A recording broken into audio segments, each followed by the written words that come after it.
لا إله إلا الله لا إله إلا الله لا إله إلا الله محمد رسول الله لا إله إلا الله.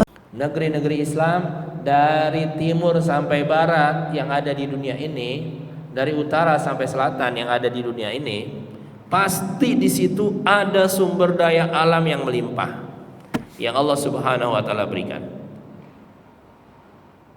Indonesia ini yang mayoritas muslim, ini dari Sabang sampai Merauke-nya, ini sumber daya alam ini nggak habis-habis.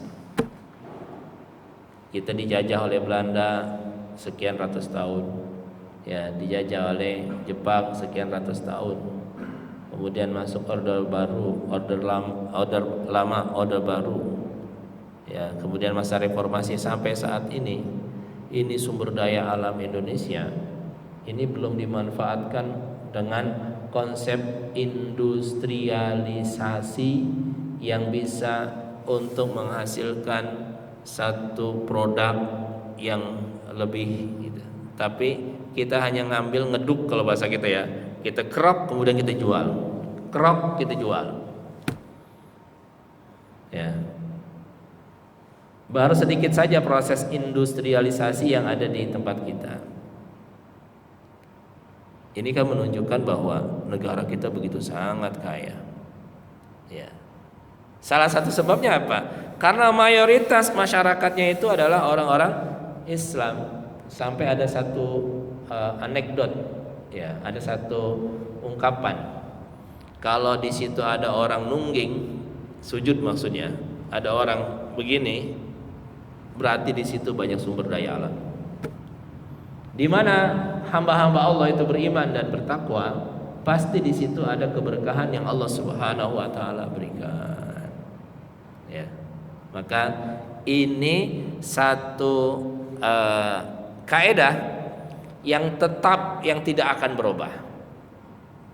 Ya, maka ketika kita ingin mendapatkan keberkahan dalam diri kita, di keluarga kita, di harta kita, dalam kehidupan sosial kita, dan berbagai macam sudut kehidupan kita, maka ini harus menjadi karakter pertama kita.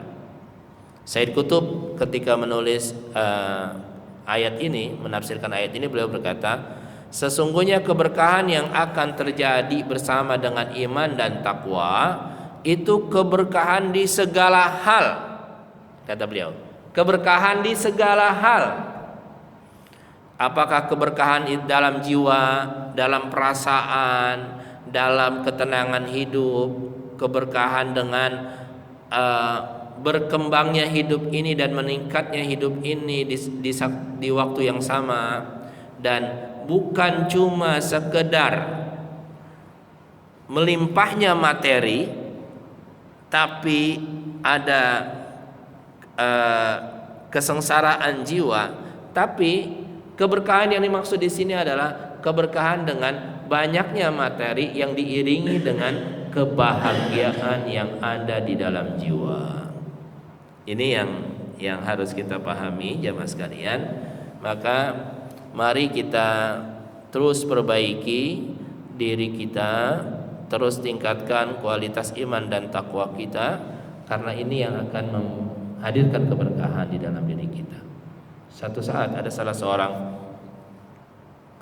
solehin, orang-orang soleh, itu ditanya tentang krisis ekonomi, naiknya harga-harga dan sebagainya. Kata beliau, anziluha bit taqwa, turunkan harga-harga itu dengan takwa. Mungkin bagi kita ini satu pemahaman, gimana sih ini orang, ini kan harga lagi naik kok disuruh untuk bertakwa. Maksudnya adalah semahal apapun barang itu, ya, ketika kita hadirkan takwa, Allah akan berikan kepada kita rezeki yang dengan itu kita akan bisa memenuhi kebutuhan kita. Ya, Allah akan bimbing kita untuk memiliki kemampuan mencari rezeki yang dengan itu Allah akan berikan kemampuan bagi kita untuk membayar atau membeli barang-barang itu walaupun itu mahal. Itu maksudnya. Ya, bukan cuma sekedar bertakwa tapi nggak ngapa-ngapain. Ya. Yang kedua, amalan yang bisa kita lakukan untuk menghadirkan keberkahan adalah membaca Al-Quran. Jamaah sekalian, ini satu amalan yang setiap hari bisa kita lakukan. Apalagi di hari Jumat ini ada surah-surah yang dianjurkan bagi kita untuk kita baca. Di samping Yasin, kita dianjurkan membaca surah Al-Kahfi. Dia dianjurkan juga kita membaca surah Alif Lam Mim As-Sajdah. Ya, surah As-Sajdah, ya, surah Ad-Dukhan dianjurkan bagi kita. Tetapi secara umum Al-Qur'an itu kalau kita rutin membacanya, ya, walaupun tidak banyak tapi kita rutin, misalkan habis sholat kita baca 1 lembar, ya, 2 lembar, ya. Kalau dalam satu hari kita membaca 1 lembar setiap sholat, berarti dalam satu hari kita bisa membaca 5 lembar. 5 lembar berarti 10 halaman. Ya, itu kan tidak makan waktu yang banyak, tapi kita akan mendapatkan keberkahan. Allah Subhanahu wa taala berfirman, wa hada dzikrun mubarak. Inilah zikir yang penuh dengan keberkahan. Wa hadza kitabun anzalnahu mubarakun. Dan inilah kitab yang kami turunkan yang penuh dengan keberkahan. Kitabun anzalnahu ilaika mubarakun. Kitab yang kami turunkan kepadamu wahai Muhammad yang dipenuhi dengan keberkahan. Jadi Allah ketika bicara tentang Al-Quran selalu dikaitkan dengan keberkahan.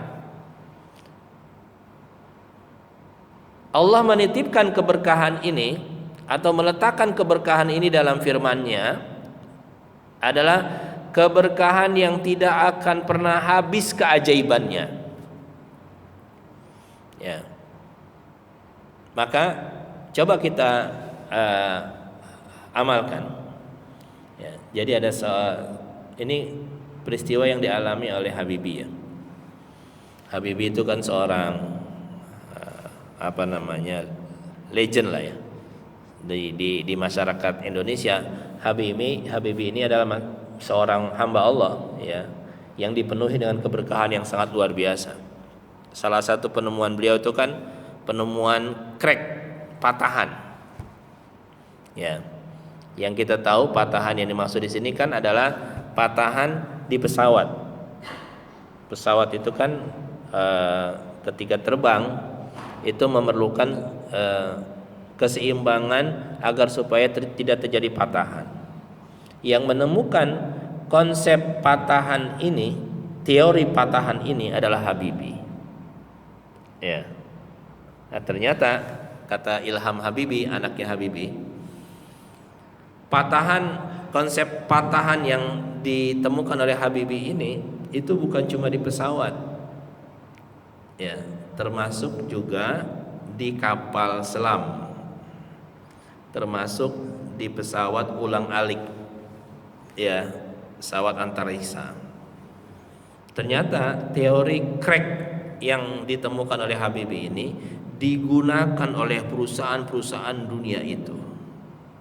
Tapi karena sudah ada kontrak antara Habibie dengan perusahaan-perusahaan tersebut, kata Ilham Habibie, kami sendiri tidak tahu, ya, tapi tentunya mendapatkan ini ya, mendapatkan daripada keuntungan tersebut karena ada kontrak.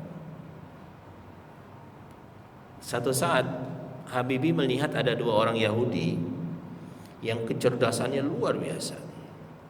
Ketika Habibie masih menjadi mahasiswa ya. Kemudian Habibie bertanya, bagaimana kalian bisa menjadi orang yang cerdas begini? Kata orang Yahudi itu, wahai Habibie, sesungguhnya kecerdasan kami ini itu ada pada kamu. Kamu bisa mendapatkan kecerdasan yang luar biasa ketika kamu mau mengambil apa yang ada pada kamu. Apa itu katanya? Al-Quran. Kami setiap malam itu membaca Al-Quran. Ini orang Yahudi, Pak. Orang Yahudi tapi tidak beriman kepada Allah, namun dia yakin dengan apa yang ada di dalam Al-Quran. Kalau Al-Quran itu, kalau bahasa kita ya, bahasa kita nih, bahasa orang umum, itu seperti apa?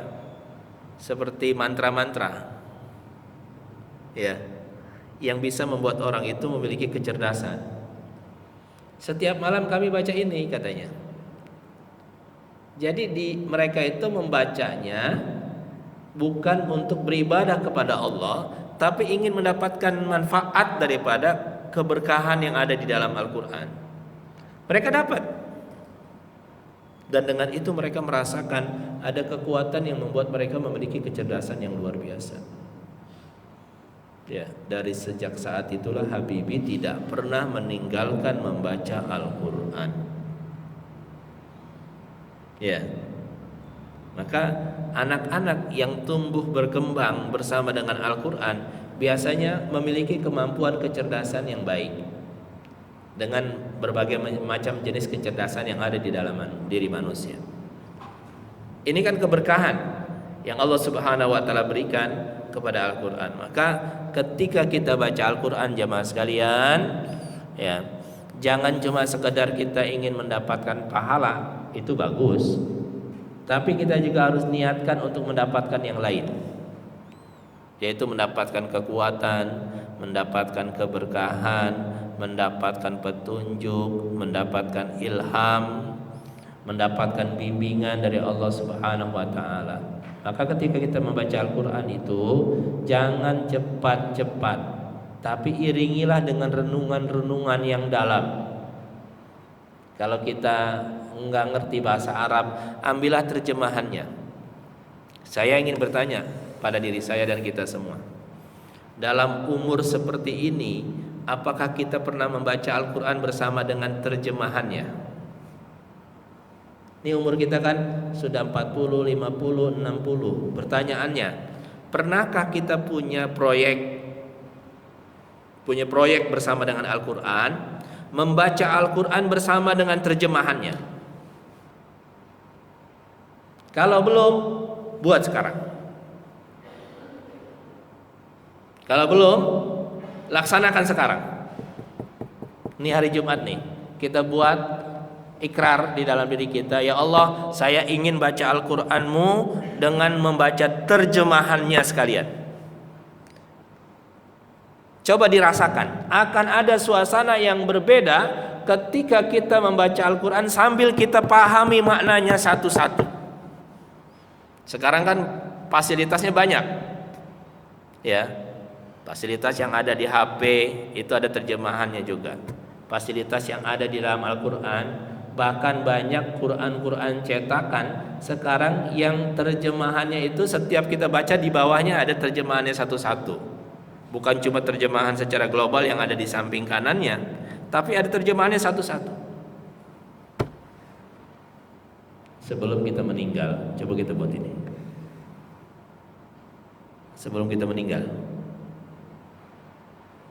saya dulu waktu di pesantren, salah satu tugas kami di pesantren dulu, guru-guru kami itu mengatakan, kalian liburan sekarang, gunakan liburan kalian untuk baca Al-Quran bersama dengan terjemahnya.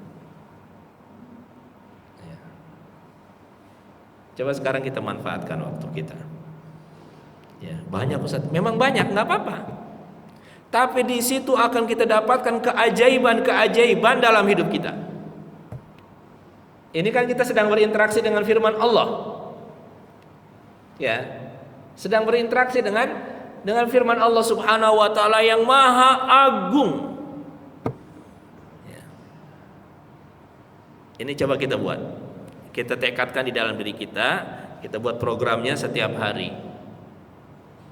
Sehingga setiap kita baca Bismillahirrahmanirrahim ada terjemahannya, kita baca lagi, ada terjemahannya, kita renungin terus bacaan-bacaan itu.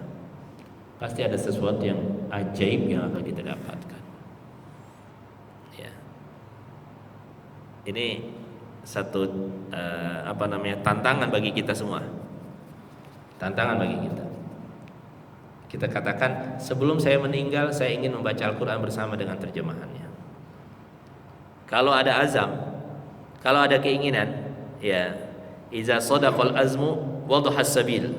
Kalau azam kita benar Kalau tekad kita benar, maka jalannya akan terang. Allah akan bimbing kita dan Allah akan mudahkan kita untuk melakukan itu. Yakinlah Pak. Ustadz saya masih terbata-bata. Enggak apa-apa terbata-bata, baca aja terus. Ya, pasti Allah akan mudahkan semuanya. Kalau ada keinginan yang memang keras di dalam diri kita, ada satu tekad yang membaja di dalam diri kita, pasti akan Allah berikan jalan. Ya, ini tantangan untuk kita. Ya, keberkahan di Al-Quran. Amalan berikutnya yang akan menghadirkan keberkahan adalah as-sidqu fil bai', jujur dalam jual beli. Ini penyakit yang sering terjadi. Kenapa kau ada orang kaya tapi hidupnya nggak berkah, keluarganya nggak bahagia, anak-anaknya carut marut gitu ya, hubungan dengan saudaranya juga nggak baik, dengan tetangganya seakan-akan ada tapi nggak dianggap sama tetangganya. Banyak orang punya rumah besar-besar gitu ya, tapi sama tetangga sebelahnya, depan kanan kirinya itu sama sekali nggak bertegur sapa. Ini jenis hidup yang tidak berkah. Ya, bisa jadi bisnis yang dia lakukan selama ini adalah penuh dengan tipu-tipuan. Maka Rasulullah bersabda, al-bayyani bil khiyar ma lam yatafarraqa.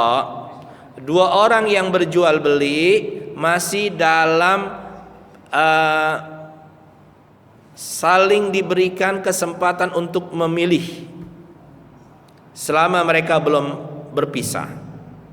Fa in sadaqa wa bayyana burika lahuma fi bai'ihima. Kalau si pembeli jujur dan si penjual juga jujur, si pembeli jujur dalam menawar, si penjual juga jujur dalam menjelaskan barang-barangnya, burika lahuma fi bai'ihima, maka akan diberkahi dalam jual beli mereka. Wa in katama wa kadzdzaba muhikat barakatun bai'ihima.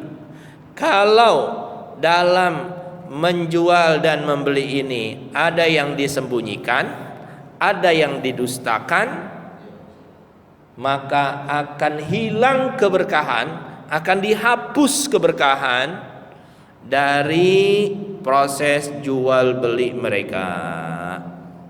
Ya, maka kita dalam menjual sesuatu itu harus kita terangin, Pak, barang kami begini kondisinya. Saya beli dari misalkan ada orang beli dari petani, saya beli dari petani begini kondisinya, dan saya sudah beli beberapa hari ini, ya. Dan biasanya kalau sudah beberapa hari seperti ini kondisinya, saya kasih harga seperti ini. Si pembeli mengatakan, udah saya beli sekian lah, karena kondisinya sudah begini, saya beli sekian. Dia tidak mengatakan, oh sudah jelek nih barang gitu. Si pembeli malah jelek-jelekin barang supaya harganya jadi rendah, gitu ya. Jadi dalam proses jual beli ini, si pembeli tuh harus jujur menyampaikan kondisi barangnya. Si penjual juga harus benar dalam memberikan harganya. Kita dalam membeli dan menjual kadang-kadang ada ketidakjujuran, ada ketidakbenaran dalam kita menawar dan sebagainya. Ya.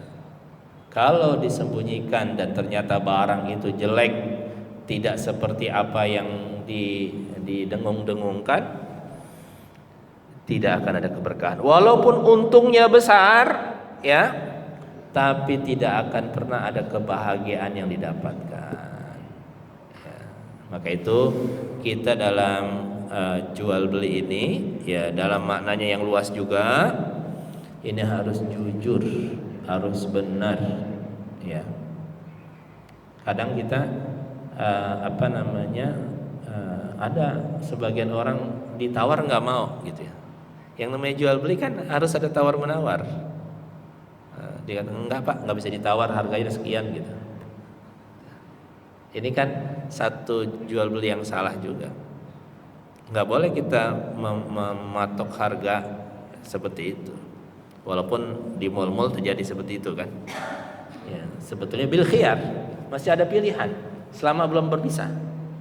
Ya, artinya di dalam Islam itu ada kesempatan untuk berdialog antara seorang penjual dengan pembeli untuk menetapkan sebuah harga supaya masing-masing ridho dengan apa yang didapatkan. Si penjual ridho dengan harga yang dia dapatkan, si pembeli ridho dengan barang yang dia dapatkan. Disitulah keberkahannya. Ya, jamaah sekalian. Nah, terakhir 4 hal yang ingin saya sampaikan. Ini terkait dengan aktivitas. Al-muhafazah ala tabkir, menjaga waktu pagi. Ya. Ini waktu pagi, ini waktu berkah. Rasulullah bersabda dan mendoakan orang-orang yang beraktivitas di waktu pagi. Allahumma barik ummati fi bukuriha. Ya Allah, berkahi umatku di pagi-pagi harinya. Ya, dalam hadis yang lain Rasulullah bersabda, "Lau annakum tawakkaltum 'ala Allah haqqa tawakkuli la razaqakum kama yurzaqut tayra yaqdu khimasan wa taruhu bitanan."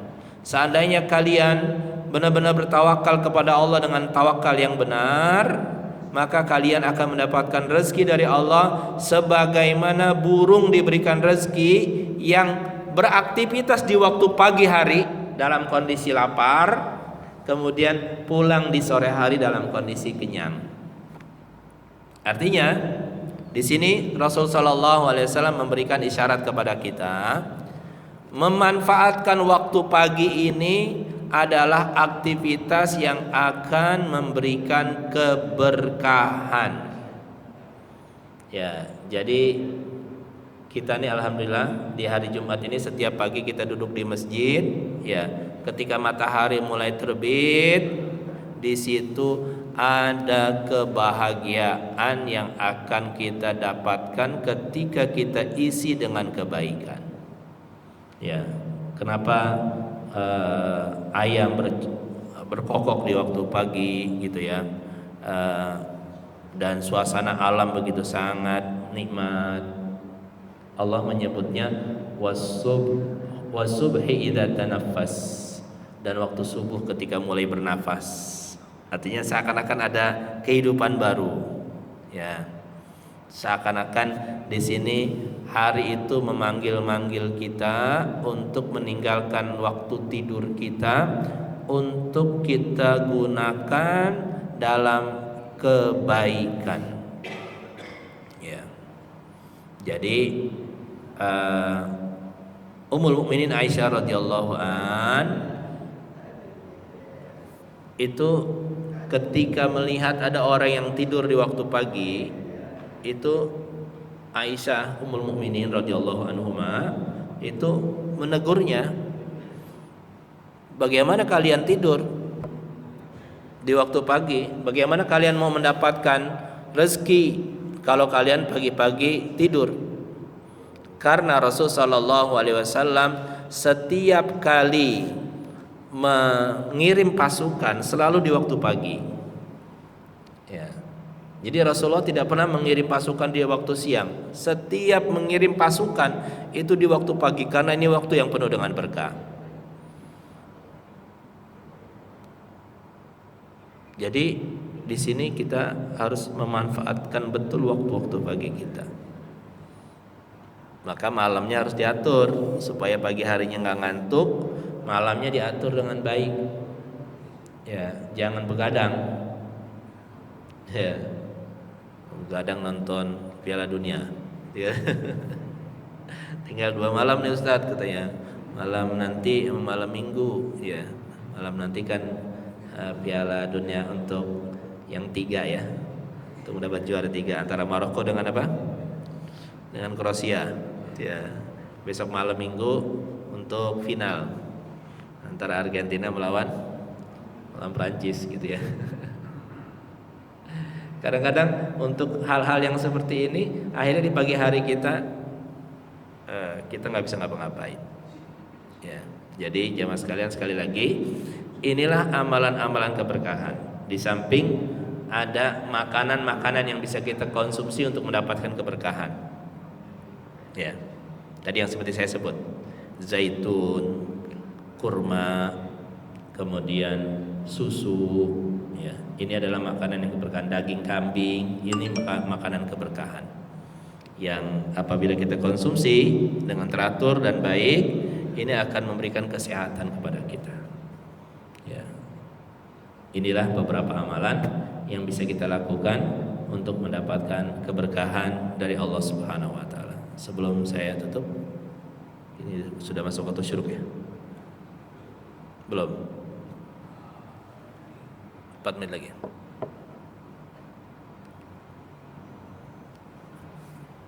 Ada yang mau ditambahkan?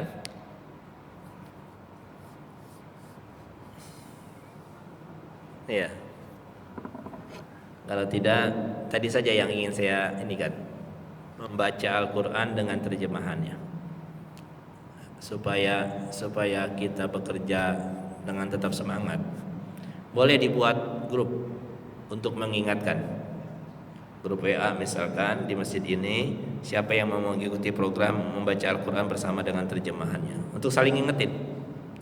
Ya, ditargetkan saja 1 hari 1 halaman. Ya, 1 hari 1 halaman. Kita kan dalam 1 hari, dalam 1 tahun ada 360 hari. Ya, itu bisa 360 halaman dalam 1 tahun. Ya, belum selesai emang, karena Al-Quran itu halamannya banyak. Ya, nggak apa-apa, yang penting dimulai aja dulu. Ya, kalau kita sudah mulai, insya Allah nanti kita akan dapatkan suasana yang berbeda kalau kita cuma baca Al-Quran apa adanya. Ya, akan ada peningkatan kualitas diri kita ketika kita berinteraksi dengan Al-Quran yang kita iringi dengan renungan-renungan. Ya. Wallahu a'lam bishawab. Demikian kajian kita pada pagi hari ini. Mohon maaf apabila dalam penyampaian ada kalimat yang kurang berkenan. Mari kita tutup dengan sama-sama membaca hamdalah, istighfar dan doa kafaratul majlis. Alhamdulillahirabbil alamin. Astaghfirullahal azim. Subhanallah bihamdi, subhanakallahumma bihamdika, asyhadu an la ilaha illa anta, astaghfiruka wa atubu ilaik. Wa sallallahu ala sayyidina Muhammadin wa ala alihi wa sahbihi ajma'in. Wa la faminkum. Assalamualaikum warahmatullahi wabarakatuh.